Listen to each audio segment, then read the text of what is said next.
So thank you all and welcome everybody. For anyone who doesn't know me, my name is Sarah and I am the National Strategy Manager for Volunteering Australia. I'm thrilled to be restarting our webinar series for you today. Before we begin, I'd like to acknowledge the traditional custodians of the lands on which we meet today. For me here in Melbourne, or Naarm, it is the Wurundjeri or Bunurong peoples of the Kulin Nation. For colleagues in Canberra, it's the Ngunnawal people. I pay my respects to their elders past and present and acknowledge that sovereignty was never ceded. You may wish to acknowledge the traditional custodians where you are in the chat today. A little housekeeping to start off.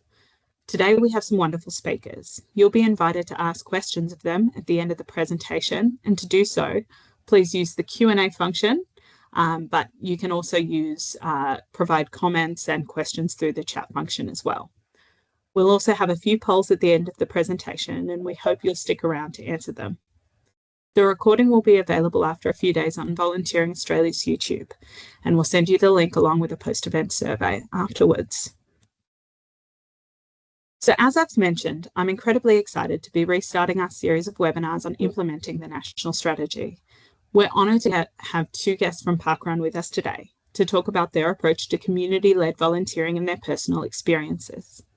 Before then, though, I wanted to take some time to introduce the national strategy, particularly for anyone who may be joining us for a webinar for the first time. So what's the national strategy? The national strategy is a 10-year blueprint, a national strategic framework. It provides a clear, compelling case for change to achieve a better future for volunteering, underpinned by robust data and evidence. Its vision is to make volunteering the heart of Australian communities. The national strategy was released in early 2023 after a comprehensive consultation process with representatives from all different parts of the volunteering ecosystem. Thousands of stakeholders participated in online consultations, interviews, participatory design workshops, working groups, surveys, and a bespoke research project to build the national strategy for volunteering. The culmination of this process identified a unifying vision, 3 focus areas and aims, and 11 strategic objectives. So as you can see, it's broken down into our vision, volunteering is the heart of Australian communities. This is supported by 3 focus areas and 11 strategic objectives across the 3 focus areas. The strategic objectives provide detail on the work required to achieve the national strategy. The national strategy is very special in that it provides the overall framing for our objectives in the sector, but it's something that we built collaboratively and is co-owned by the entire volunteering ecosystem. We're all responsible for its success and implementation. In August 2024, Volunteering Australia released the Action Plan 2024-2027, which highlighted a suite of 22 actions that have been committed to by the ecosystem to drive us towards achieving the vision in the strategy. The actions includes commitments from 5 federal government departments and agencies, 7 state and territory volunteering peak bodies, the National Strategy for Volunteering Working Group, Volunteering Australia, and Justice Connect.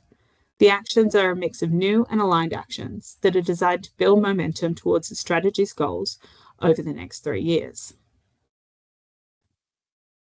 The national strategy is for everyone, and so is the Action Plan 2024 to 2027. Actions from lead stakeholders are complemented by supporting actions. These are accessible opportunities to participate, share, or benefit from actions. So no matter your role, there's an opportunity to be a part of the Action Plan 2024-2027.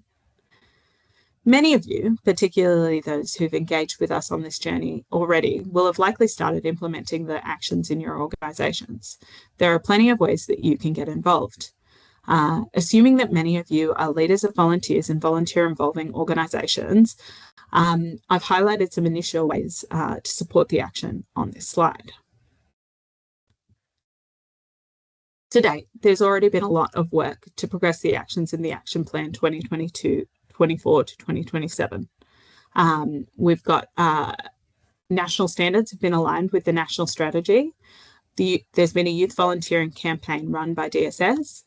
Webinars have been facilitated by Volunteering Australia, sharing inclusive practice and research and community-led and informal volunteering. And we've recently launched the Employee Volunteering Community of Practice. There's likely a lot of activity that's going on to implement the national strategy that we aren't even aware of. As National Strategy Manager, I'm keen to highlight some of the success stories across the ecosystem. I put in our email address on the slide above, and I would love you to please be in touch if you want to share your story of implementation more broadly. At the end of the webinar, I'll also be putting up some polls about what you've done in your organisation to prompt reflection, so please stick around for that.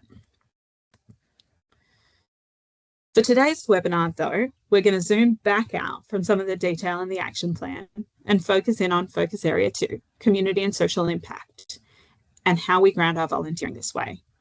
Previous webinars have been focused on the focus area 1, individual potential in the volunteer experience, and these are available on Volunteering Australia's YouTube channel for anyone interested in catching up. As many of you would know, Focus Area 2 is all about ensuring that the diversity and impact of volunteering is articulated and celebrated. The quote on the screen from National Strategy articulates why this is so important. Empowering and enabling communities to be drivers of how volunteering influences their futures will ensure that everyone who wants to participate can do so irrespective of their level of power or access to resources. This focus area is about making sure we understand that volunteering can look different for different people and communities, that access can be harder for some communities, and that we want to make sure everyone in Australia has access to the benefits of volunteering if they want to participate. For those not involved day to day, it can be very easy to forget how diverse volunteering is. Volunteers show up to schools, national parks, disaster sites, sporting clubs, office buildings, all in the hopes of building the kind of society that they want to live in. Sometimes this presents as a long-term commitment to an organisation or a volunteer role right from the get-go. But more and more often these days, individuals' journeys to volunteer start in a different way, driven by the community members themselves, where individuals partner with government, local businesses, not-for-profits to create change in their communities and achieve certain goals. Self-mobilisation has always been one of the defining features of volunteering. The way our formal system has been designed doesn't adequately always recognise informal or community-led initiatives and how they interact with established volunteer-involving organisations and government. Formal volunteer organisations can learn a lot from these initiatives and approaches. It talks to the importance of volunteers being able to see their impact, matching projects to motivation and designing volunteering with community to ensure that opportunities and programs are driven by the community's desires rather than and needs rather than a top-down approach. So today's presenters and the organisation of parkrun in general are a great example of this and how community-driven energy and enthusiasm can be scaled up, yet still achieve incredible local impacts. So I won't give away too much of their story, but I'd love to introduce Shawn Fitzgerald, who is the Volunteer Impact and Engagement Manager of Parkrun, who'll speak first, and then Pete Johns, who's a Regional Event Ambassador and Event Day Volunteer. The two of them will share how parkrun works for anyone who may not know, and Pete in particular will share his personal journey with parkrun. So take it away, Shawn. Thank you very much, Sarah. I'd like to thank Volunteering Australia for the opportunity to speak today, and I'd also like to acknowledge the traditional custodians as well with regards to the lands on which we're meeting virtually today, and I'd like to acknowledge all leaders and emergent and elders past, present and emerging, and I'd also like to welcome anyone who identifies as a First Nations person to the meeting today. So I'm the Volunteer Impact and Engagement Manager for Parkrun Asia Pacific and also Parkrun Australia. And today I'm going to be talking a little bit about parkrun itself and how it operates and a bit of its history and some of the things that work with volunteering, but also I'm excited to lead in with Pete, my colleague, who will speak a bit more with regards to personal experience. So just to give you an idea of parkrun itself, for those that aren't familiar with it, it is quite it's a movement that spans about to over 20 countries. There's up to 500,000 people every Saturday and Sunday participating at either parkrun or junior parkrun. So parkrun for those 4 and up, and junior parkruns for children between the ages of 4 and 14. So junior parkrun being 2 kilometres. Parkrun itself is a 5-kilometre event. It's a weekly event on a Saturday morning. The times can vary depending on what part of the world you're in. In Australia, the start times vary from 7 through to 8 and 9. It has about 500 events that we have volunteers facilitating every Saturday morning. So it's one of those things. Over the past 21 years since it first started in England in 2004, it's came over to Australia in 2011. It started at, for those that know, Main Beach on the Gold Coast in Queensland. That's where the first parkrun in Australia was held, and has been going ever since. So it has been a really positive movement with regards to offering those opportunities for people to connect, but also for people to participate as volunteers, people to participate as finishers. They walk, they run, they jog. Yeah, it's something we try and be as inclusive as across the board. So just to give you an idea, the parkrun mission statement, so to create a healthier and happier planet by empowering people to come together, be active, social and outdoors. So definitely something we try and achieve, or try and work with volunteers to facilitate that on a weekly basis across many communities across Australia, across New Zealand, across Japan, Singapore and Malaysia within the Asia Pacific, but like I said, across the world in over 20 countries. So to give you an idea of the parkrun culture, we certainly feel that we are the custodians of events we support, so there's no ownership of events per se. So parkrun is definitely not a running event, despite the wording. I know when I've spoke in public previously, people have said, "Oh, but I don't run. I'm a walker," and it's certainly something we try and make sure that it's open and inclusive for people that want to walk or jog, or a combination of the both. I mean, yeah, parkrun is certainly not just for people that run the event.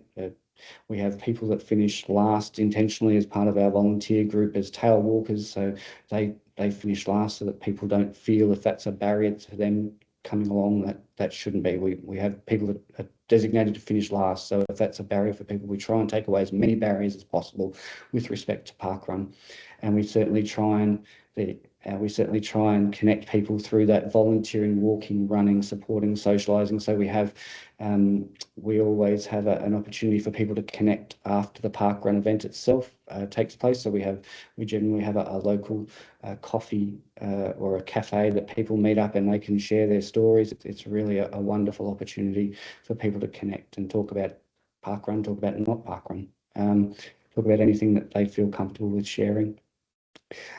So again, for those that aren't familiar with the parkrun logistics, with parkrun, you can actually get yourself a profile on parkrun.com.au, and you log in and you create a profile for yourself. You register, you get a unique barcode, and that barcode can be used anywhere across any of the parkrun events in the world. So it can be used in different states. It can be used in different countries. Any parkrun event, it doesn't matter if you're volunteering. It doesn't matter if you're doing the course as a finisher, walking, jogging, running. Those events, you can use the same barcode.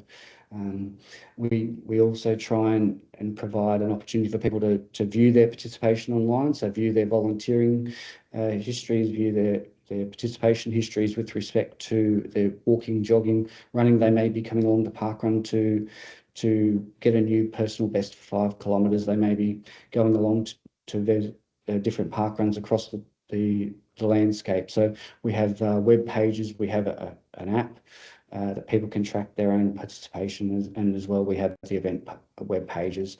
So, and with respect to that profile, with respect to that, each of the participation instances a person has, it contributes towards milestones for finishers and volunteering credits. So we have designated numbers. We treat volunteering as the same as people that complete the course and obtain a time.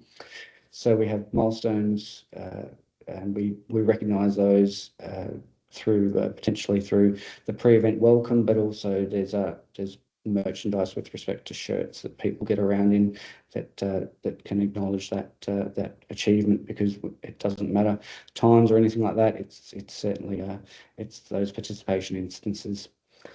So starting a park run. So every step is critical in the journey, but it always starts with an inquiry. So we have a page, a section of our parkrun.com.au webpage where you can view and you can put in an inquiry and say, yep, I'd like to start a parkrun in my local community, wherever that may be.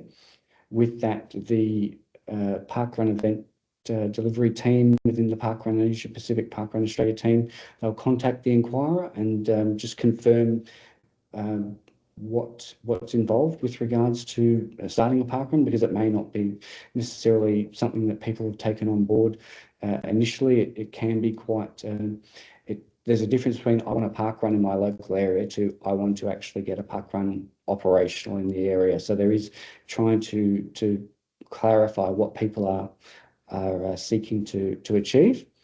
So with that, it can be the case that people do sort of end their inquiry, and that's not a problem at all. I mean, there's no pressure there. If someone wants to start a parkrun, that's fantastic. We certainly try and assist and facilitate and support where we can. So if it does become a case where the person is wanting to start a parkrun in their local community, and they want to become the prospective event director, which I'll go into in a little bit of detail a little bit later in my presentation, but when the event's launched, they would transition from being the prospect event director to the event director. We would then, at that point, when they've confirmed that they are keen to start a parkrun in their local community, we'd put them in contact with an existing member of the parkrun support framework, being an event ambassador, who will provide that person with guidance. And for those that aren't aware, I'll certainly go into a little bit more detail about an event ambassador's role as well. Again, another critical role within the parkrun support framework, and that event ambassador will work with that prospective event director to provide guidance, input, and any other sort of information from a parkrun perspective to assist taking the idea of the parkrun from an initial idea to a fully fledged and operational event within the community. So the event ambassador works with that prospect event director to get to that stage where it's about where it can be launched, it can be approved to be launched. They can really provide some guidance with respect to the course design, because that's a really critical aspect of any parkrun event. So it can be future proofing those courses, because putting in those steps in the initial time frame, are they thinking about how this parkrun event is going to look in 3 years' time, in 5 years' time, in 10 years' time? Like it can be quite a bit of a thought process to think something that might initially only get 40 participants on a week, have a week over a 6-month period or a 12-month period, in 3, 5, 6, 7 years' time might be getting 200 in it. And it really creates those thoughts about how that course design and the future proofing of that course is. There's also funding opportunities with regards to getting that parkrun event off the ground, and also a really critical one being building that sustainable volunteer community. And it really is one of those things to build that base of volunteers and to build that community. It's a really important fabric within the community, within that local parkrun community. And there's certainly no correct order to get those in place, but they do need to be in place prior to the launch.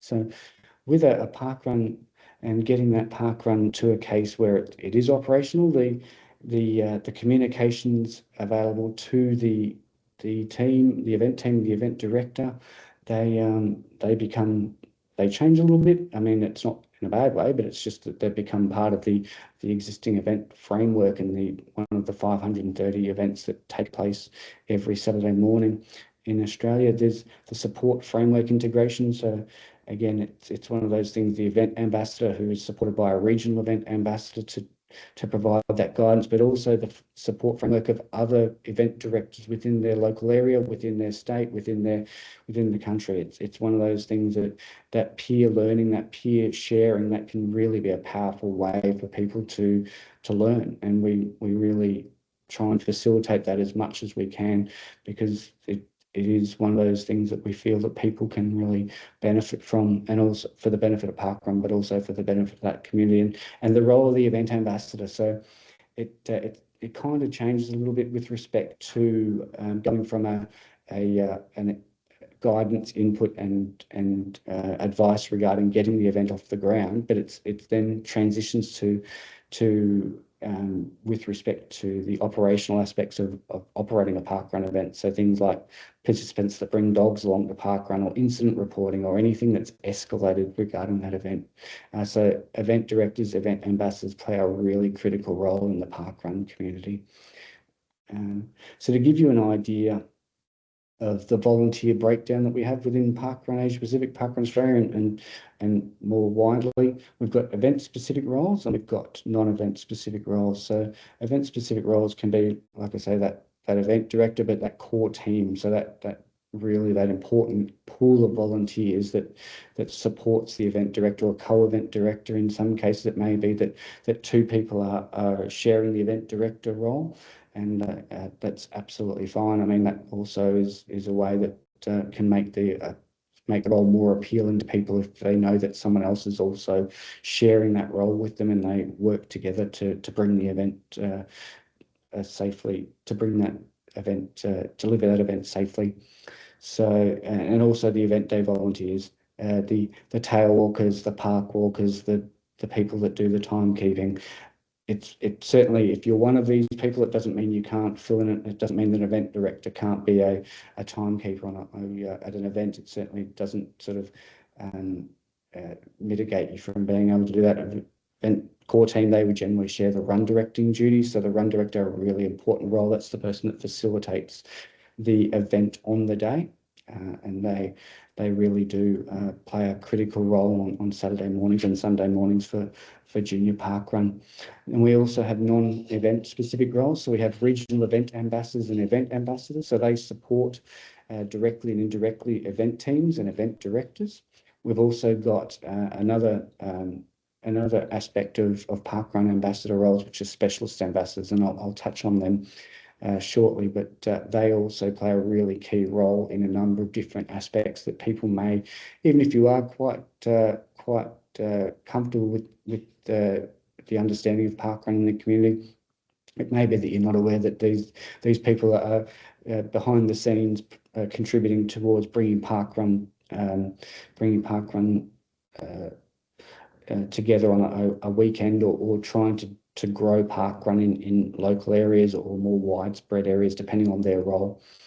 And just to give you a bit more of a breakdown regarding the event-specific roles, so event director, and again, I alluded to before, the co-event director. So really key important role for them is to ensure that the event's delivered appropriately and in line with parkrun policies and procedures. So that's that scalability that parkrun has. One of the beauties of parkrun is the scalability. So I can go to a parkrun on the Gold Coast, I can go to a parkrun in Sydney, I can go to a parkrun in Melbourne, I can go to a parkrun in regional WA, and I can expect that it's 5Ks, that it's on a Saturday morning, and it's going to be a timed event that I'm going to be, if I am not volunteering, I can walk, jog, or run, and I'll be able to obtain a finishing time with if I present my barcode. So the event director, again, they play a really critical role. They ensure the run directors and core event team that they have the information that they need to be able to successfully and comfortably perform their role. So that might be event information that's come down from event ambassadors, but also it can be feeding up to event ambassadors with respect to issues that have come up at their particular event that they are involved in. Really key, that culture, parkrun culture. It's wonderful. It's something that's really hard to describe. But it's one of those things that's the beauty of parkrun. I won't say it's the magic of parkrun, but potentially it's really something. If you haven't been along to parkrun, I certainly do encourage you to have a look at parkrun.com.au/events. Have a look at an event near you, go along, no pressure to do anything other than to go along and have a look for yourself and see what's going on in the local community, and that and also with respect to event directors and that volunteer credit. So they're awarded weekly for performing this role. So if they're an event director on their profile, it'll show up that they've got an event director credit for their role that they do on a weekly basis, and that contributes towards those milestone achievements that I was referring to previously. Event day volunteers, again, another critical role. Carrying out those key roles, the barcode scanning, the finish tokens. So again, the scanning those barcodes. So if I go to that event in regional WA, I present my barcode to a barcode scanner, a volunteer who scans my barcode. But he or she or they also provide me with a finish token when I cross the line. So the combination of the finish token and the barcode enables me to get a finish time. So again, really critical roles, and they're roles that are designed to be really transferable in respect to the training, if it's needed, is not much. It's not a sizable burden on a run director or another volunteer on the day, and no experience. So we try and again create that really low barriers, no barriers, to try and get as many people volunteering as possible, because we understand, based on what we have seen from research that has been conducted, people really enjoy volunteering at parkrun. They find that it's a really positive experience, and we find that one of those reasons is because the roles are easy to pick up on the Saturday morning. If you put your hand up to say, "Yep, I'll be the tail walker today," a couple of discussions with the run director or other volunteers, and you'll be able to perform that role. And certainly, there's always opportunities to ask questions if you aren't sure. And again, volunteer credits. So it doesn't matter if you're the timekeeper or if you're a marshal or the run director or the event director or an event ambassador, you get a volunteer credit for your participation during that week. So the event day volunteers, that will say that in 2026, Shawn was a volunteer. He was a timekeeper at a particular parkrun on a particular date. So just to give you an idea of those critical ambassador roles, non-event specific. So event ambassadors, they're the ones that have that direct involvement with the event teams and that really critical link. So they're generally experienced parkrunners to get that knowledge and understanding and sort of get an idea of parkrun things that happen at parkrun, how parkrun operates, and gives that confidence to those event teams that person has been through whatever has come up at that particular event, and they can deal with it. And if not, they can reach out. They can reach out to a regional event ambassador who supports the event ambassadors. So regional event ambassadors support a number of event ambassadors, generally in a state in Australia. So there can be more than one regional event ambassador in a state. I won't steal Pete's thunder, so I will continue. They play a really critical role supporting the event ambassadors in Australia. They're a really important link between event ambassadors and Parkrun Asia Pacific Office. And again, volunteer credits are awarded on a weekly basis. Non-event specific roles. So it certainly does surprise some people that we do have so many ambassadors that aren't necessarily connected to events that perform these roles. So I mean, critical incident line ambassadors. I mean, that's something that can be really quite a role that's quite important with respect to what you're dealing with at the time. There's health and wellbeing ambassadors, outreach ambassadors, trying to grow that number of people that know of parkrun and participate at parkrun and how they participate at parkrun. Translation ambassadors, so social media, photography and film. We have some amazing photographers in the parkrun community, Parkrun Asia Pacific community, that take amazing shots that contribute to the content that comes out on the weekly newsletter. It comes out on the social pages. It comes out on the resources that we provide event teams. event processing support. So if people do get, so example, if a run director gets stuck with processing the events, there's always a way that they can reach out and get support on that Saturday morning or that Sunday morning if it's a junior parkrun event to get the answers that they need and the support that they need, and grant ambassadors as well. So there's certainly a number of roles that don't necessarily pop up, but they are definitely contributing to how parkrun is delivered and the ability for parkrun to be delivered in parkrun in Australia. So parkrun support, I'm just going to touch briefly on the support that event teams have. So be it a new event team or it's an existing event team, really do want to stress that this is an ongoing and a continually improving situation with regards to what we try and provide event teams. From a resource perspective, we've got event ambassadors, regional event ambassadors, we've got staff that event teams can reach out to through emails, through communication channels. We've got resources, we've got plenty of resources online. We've got the resources hub, we've got the safeguarding hub, we've got the volunteer hub, we've got volunteer monthly emails, we've got virtual meetings that we have a catalogue of those that people can access, and we also have our communication channels that have event directors and ambassadors in it, and also parkrun staff, parkrun Asia Pacific staff, parkrun Australia staff. And for input, we're always seeking to know how we can do things better.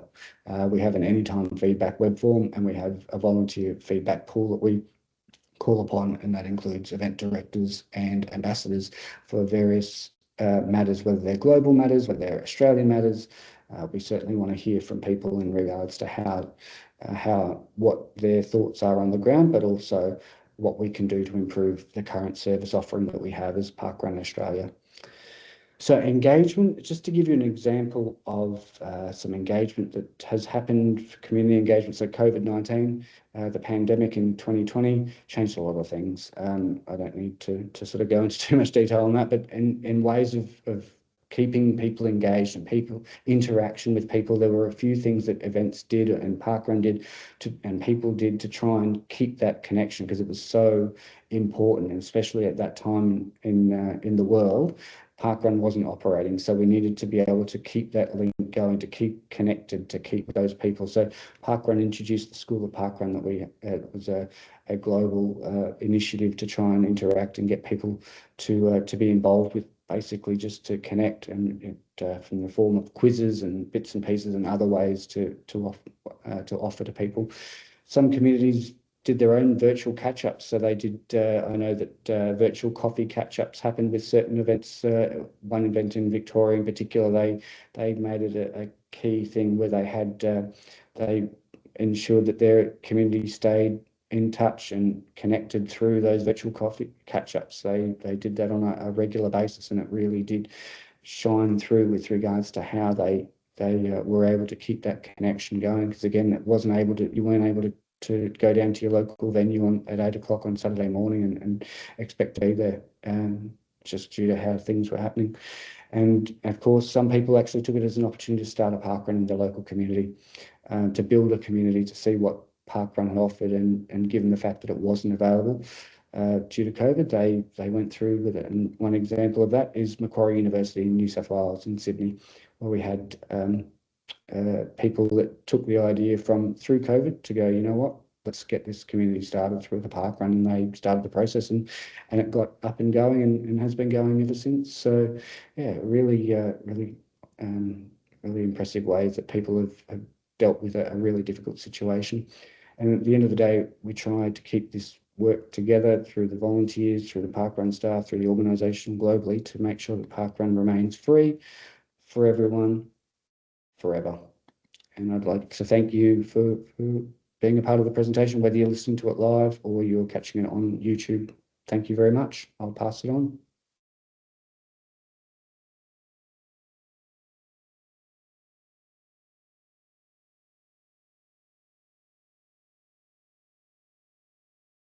You're on mute, Pete. 2020 problems. We all learn how to unmute ourselves. Hi, thank you, Shawn. I'm Pete Johns. My pronouns are he, him, his, and I've been a volunteer with Parkrun Australia since 2014. It's my privilege to be able to share my story with you all today, and bring a bit of colour to some of the things that that Shawn's talked about from a personal perspective. So why I want to share this story is around the relationships that we've built through volunteering at Parkrun, how they help us feel connected, particularly when Parkrun paused through the pandemic. But this isn't just an individual me story. There will be thousands like this. I've taken on smaller roles like photography through to supporting ambassadors who support teams through the week. And I want to talk a little bit about the principles that Parkrun has that empower volunteers to make decisions that, these aren't just buzzwords on a slide. These are what let us say yes to people on a Saturday morning, and how to make good decisions for the organisation and for the communities that we support. And let's go back to where I started. So I started as a participant at Westerfolds Parkrun. As a new runner, I'd recently become a father and I needed to get fit, so I did the Couch to 5K, and that was how I discovered running and discovered Parkrun. And I discovered volunteering at Parkrun as a way of what I saw at the time as giving back. I was attending this event for free. They were looking for a photographer one Saturday morning. I thought, I can take photos, so I'll give back. But I actually found it was more than that. It was joining a team of people who wanted to do something great in their community, and it actually felt really good to be able to contribute something, and I kept coming back for that. And then an opportunity presented itself to establish a parkrun in my own suburb of Coburg, and I was a little reluctant, but I grabbed it with both hands. And the idea of having a local inclusive event within walking distance of home was wonderful. And I really appreciated how Parkrun were lowering those barriers to entry to physical participation and to volunteering, so that more people could show up and feel that same sense of belonging and stay. So let me take you back 11 years to the launch day of Coburg Parkrun. We'll be celebrating 11 years next weekend. I was the founding event director. Parkrun owns all of its events, but they're delivered by the community. And as the event director, I took that event from inception, including finding the course and the initial volunteer team, through to the launch. On the very, very first morning, I was so nervous that I couldn't get up and stand up and give the pre-event briefing in front of 100 people. So I asked the event director from Westerfolds Parkrun to stand up and do that, and I was very grateful to for Scott for being my mentor and helping me through that. As I look back on it now, it's kind of like being on that first kilometre of your very first parkrun. You're not quite sure what's ahead of you, but you know that you've got a 5K course and you know what the bigger picture is. And one of the things that I loved about, and I still love about Parkrun, is that there are so many ways to contribute, whether that's as a run director or a timekeeper. You don't necessarily have to step outside of your comfort zone the first time, but you can as and when you wish. And we default to saying yes. When people ask us, can I volunteer? We love to say yes.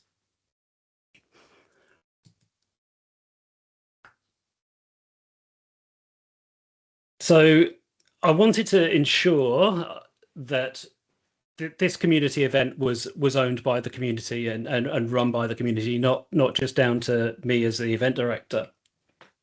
So at the third anniversary, as a deliberate checkpoint, I wanted to set out to prove that we had this sustainability in place.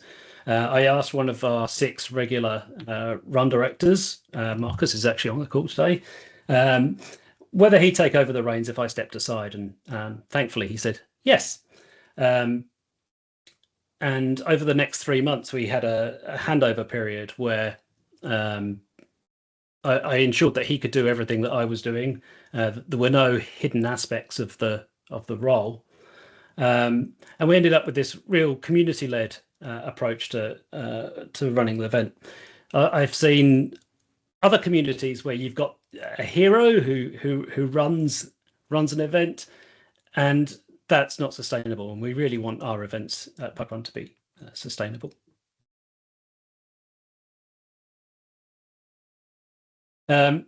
So shortly after stepping aside as the event director, I couldn't help myself. I ended up accepting a role as an event ambassador and putting some of the lessons that I had learned as an event director into good use. I was supporting 4 local parkrun events, and I also helped to establish 3 new events in the region.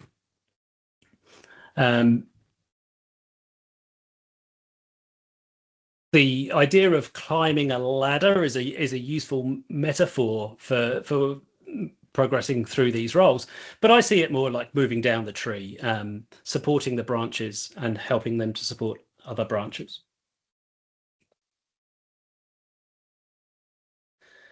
And so we get to COVID when the event stopped.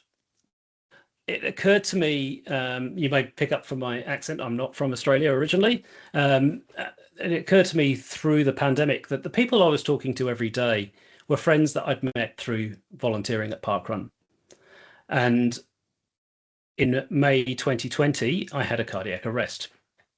So that happened on what would have been Coburg's 5th anniversary. But the people were still coming together every week. And as Shawn mentioned earlier, our community was one of those communities that were getting together on a Saturday morning for a coffee catch up and talking about how we were keeping active. And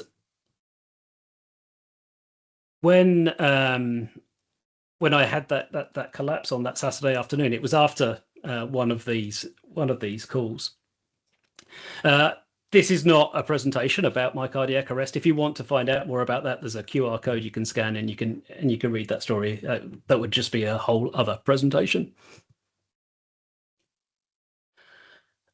I got back up and running a couple of months after the cardiac arrest, and my cardiologist was really, really clear with me that if I was going to take up running again, that I wasn't to go out by myself. I should run and walk with friends. And it was friends from parkrun who would take it in turns to walk, run, jog with me. Very, very patient people. And the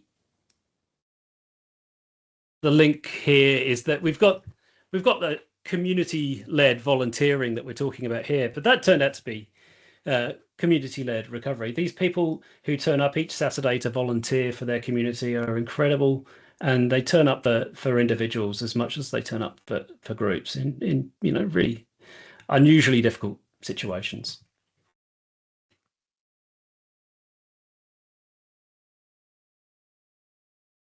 During the pandemic, the regional event ambassador for my part of Victoria and the person who was supporting me and my fellow ambassadors decided it was time to step aside. And I was asked if I would like to take on a role as a REA. And it's a real privilege to be able to support other event ambassadors. But there are a few things that I've done that are not necessarily in the role description that I wanted to share with you.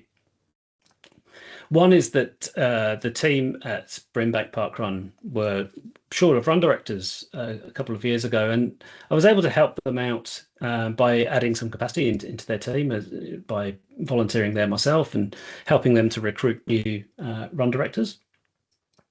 And doing that is a great way to get to know a wider community. I also helped out at Yarraville when an opportunity came up to start a new parkrun there in Cruikshank Park. We didn't have enough event ambassadors at the time to be able to support that team, so I took on that responsibility. And it's really important to us that we stay flexible in our systems and in our approach. Let the systems bend so that the communities don't break. Now, I'm a numbers person, and when I was putting this presentation together, I thought I'd have a look at how parkrun had grown between Coburg's launch and Cruikshank's launch. And it was about 3 times. Coburg Parkrun was about 3 times the size it was when it launched, and also Cruikshank's launch was about 3 times the size of Coburg's launch. That's how successful parkrun is now. But behind those numbers, there are healthier, happier, more experienced, more connected people.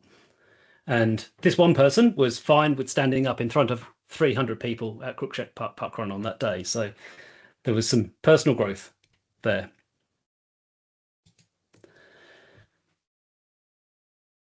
Guiding principles are really important to empowering the community at parkrun, and I'm sure in your organisations too.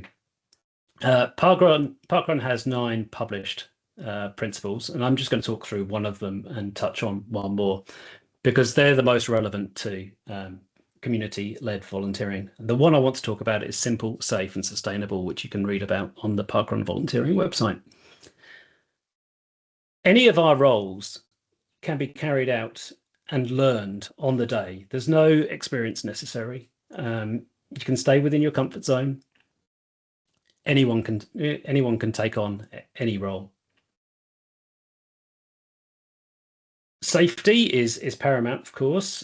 We have a culture of looking after each other on our courses. We're not a race. People will stop if someone falls over and hurts themselves. And we've seen how that duty of care extends beyond our events, as you've heard in my story. And sustainable. Ensuring that anyone can perform any role at any time means that the community will sustain that event forever.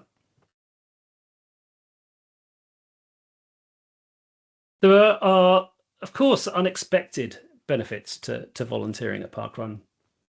I didn't imagine when I turned up at Westerfolds Parkrun as a runner or a volunteer that one day I'd look back and see years of run director experience, and it's something I'm still learning from. It's an ongoing practice. It's not a badge of honor. There's the confidence that I've gained from avoiding doing the briefing in front of 100 people to speaking in front of all of you today and whoever's on YouTube in the future. There's the mentoring and the succession that I needed so much support in those early days of being a parkrun volunteer. But now I'm very, very happy and privileged to be able to support others doing the same things. And of course, there's the friendships. Particularly when I think about those first 3 years as the event director at Coburg Parkrun, those people who I just wouldn't have met through my normal day-to-day life have become some of my dearest and closest friends.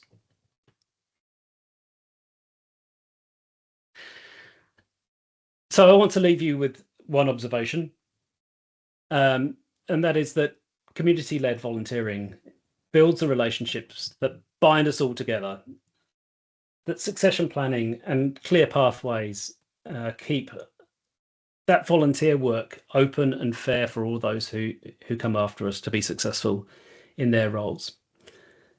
Thanks for listening, and back to you, Sarah.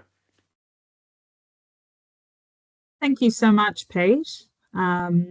And thank you so much, Shawn. I think that was really, really comprehensive, both in explaining how parkrun works, because there's sometimes acronyms and terminology that not everybody is across in terms of how it's all set up. But also, I loved how you really kind of boiled it down to those key principles, Pete. And thank you so much for sharing your personal journey. I think it just highlights how impactful volunteering is.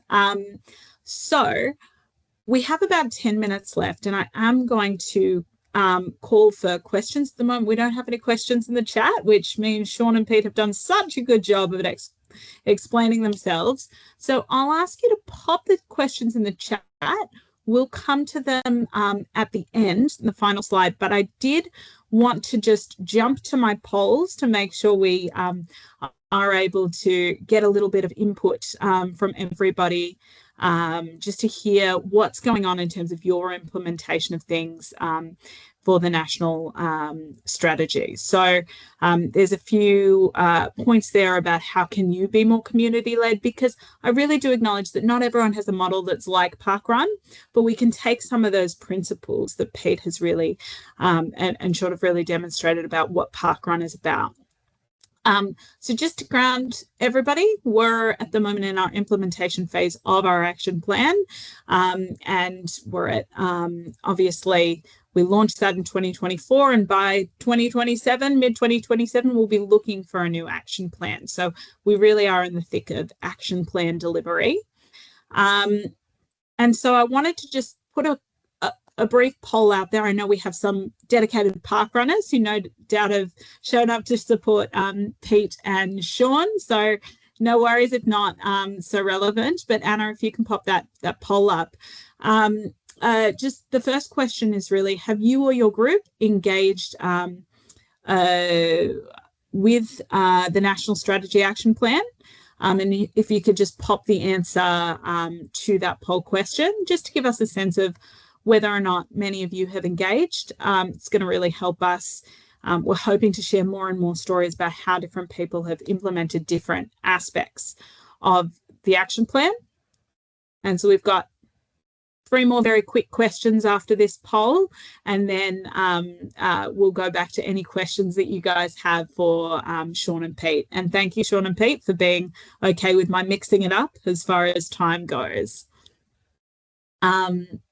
So I might I hope everybody's been able to answer that poll. I'll just head to the next. So Anna, we've got a ranked poll. Again, just keen to hear from you guys. How has the National Strategy for Volunteering Action Plan assisted you? You know, please feel free to rank and click which one has assisted you the most. Again, this is just helpful for us to get a gauge of how you guys are using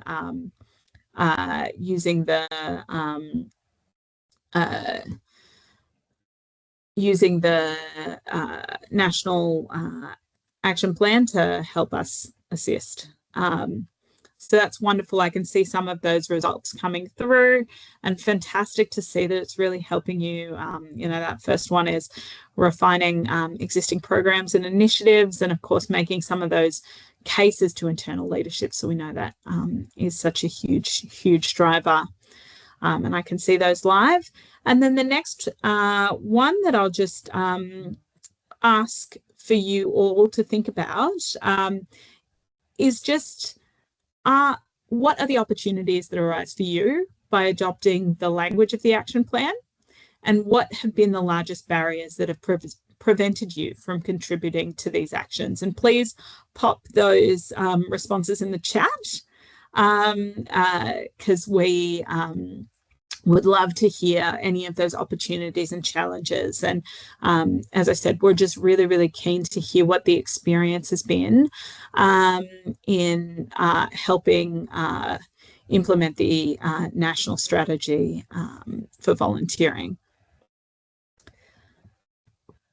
Okay, I've just seen in the chat that there's a question. So the 2 questions are, you know, what are the opportunities that arise by adopting the language in the action plan? So have there been specific opportunities that you guys, as I think primarily volunteer managers, a lot of our audience is, have there been any specific opportunities that have arisen because you've been talking about the action plan and the national strategy and using that language?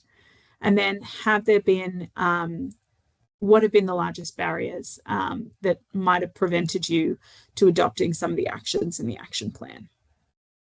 And so please feel free to have a look at, to type anything in the chat, or please feel free. I'll get Lily to put the national strategy email address in the chat. Anyone can contact me after this webinar is done if they want to discuss how they might be able to share their story of implementation of the national plan. Now, I can see that I think it's Roger might have his hand up. Now, are you able to type your question into the chat, Roger? Just if you have a question for Shawn or Pete or myself, we aren't sort of able to take participants off mute as far as I'm aware. So, he did type it in. Where is that? I can see that. Sorry. Recent convert in New Zealand. I know looking around New Zealand options, several runs are cancelled with no volunteers. How do you handle this? So, Shawn and Pete, if you're happy to take these questions, I guess it's around volunteer sustainability across different runs and locations. I can have a first stab at answering this one, and Shawn can give the official line. But my advice to teams that are struggling to cover the core roles in their roster is to turn up on the Saturday anyway. You will find that your community shows up on the Saturday morning. They might not know until the Saturday morning that they are going to show up. You know, people have lives outside of parkrun and outside of volunteering. So I'll give people the opportunity to show up on the Saturday morning and say, hey, we can't set off until we have a timekeeper. We can't set off until we have a person to hand out finish tokens. You will find that someone will put their hand up and say, I'd love to help this week. So I do advise the teams that I support not to cancel due to a lack of volunteers, but to look to your community on the Saturday morning. Shawn will probably have a better answer. No, that's all right, Pete. Thank you. I think it's with those particular cancellation reasons, it warrants actually doing a little bit more research from my perspective. I working with the support framework, so I might talk to the event ambassador, I might talk to the regional event ambassador to see what the story is with regards to what no volunteers meant. It might have been a one-off thing, it might have been something else, it might have been trying to get to the bottom of support and what support can be provided in regards to that preventing that from occurring again. So it may be working with that event team closely with respect to building that volunteer base. May have been a freak one-off occurrence. It may have been something that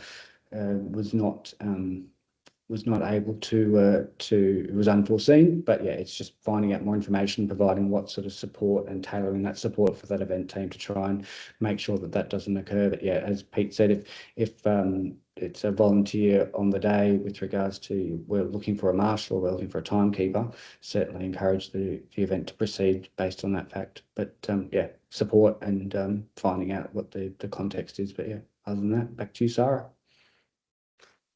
Wonderful. Well, we are almost very close to time, but I can see a few brilliant ideas. Again, this to me is why I love webinars and connections, because I can see communities of parkrun volunteers are sharing their tips and wisdom for attracting rosters and getting people to volunteer. And again, I think one of the strongest things that I can observe about the parkrun model is the way that it embeds networks and community building in every aspect of the structure. So people are always hopefully supported in the roles that they take on.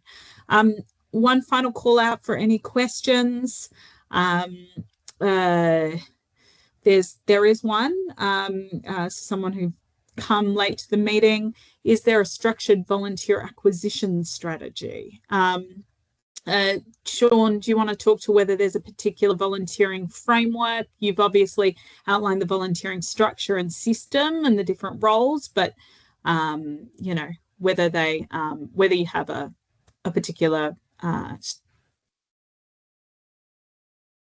strategy. Are you happy to?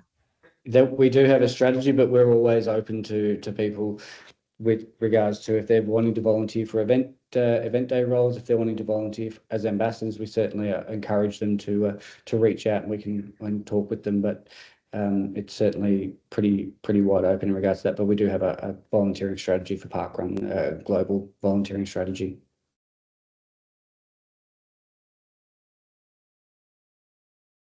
Any final questions?